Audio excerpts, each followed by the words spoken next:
makalipay siya kayo no, mga kag mga kababayan ni mo diri sa US. So, hi guys, so ubalini sa amo ang mga kaganapan sa mga pag-attend sa first ever Christmas party diri sa US.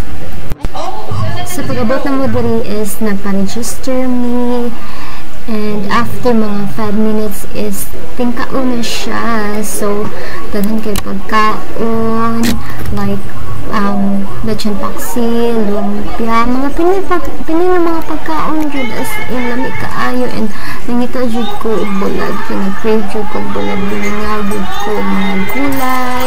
So, naay mga chicken, mga shrimps, mga seafood, kay isdas, kabeche, naasay mga bilo-bilo, naay kanang biko, mga as in daghan kay mga Pinoy pagkaon nito, kay usually ang mga kauban namin is mga mother na, so kabalo jud sila luto, and amo na lang gidala is cookies, or nagpalit na namin cookies.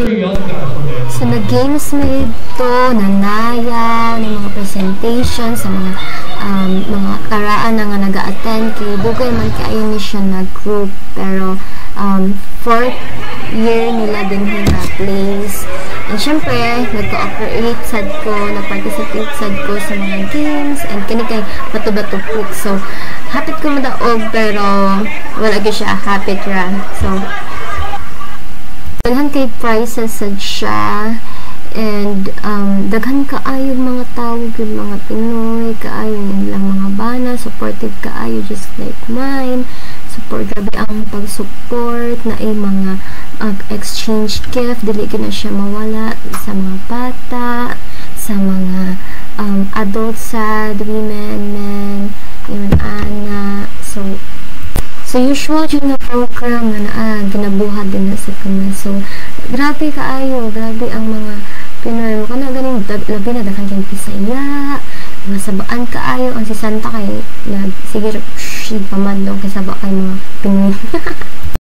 So guys, kung nagplano mo na maatublang lugar, or basta outside Philippines, kay pag-join dyan mo mga Filipino community nga group, kay anak gud mo yung makawala og kamingaw, in ana, and makamit kag laing mga tao, and laing mga Pinoy, and dili ka ayo ka ma-homesick, na ana sila mga Pinoy. So of course, dili mawala ang picture taking jud sa Pinoy, lalo na picture taking and record.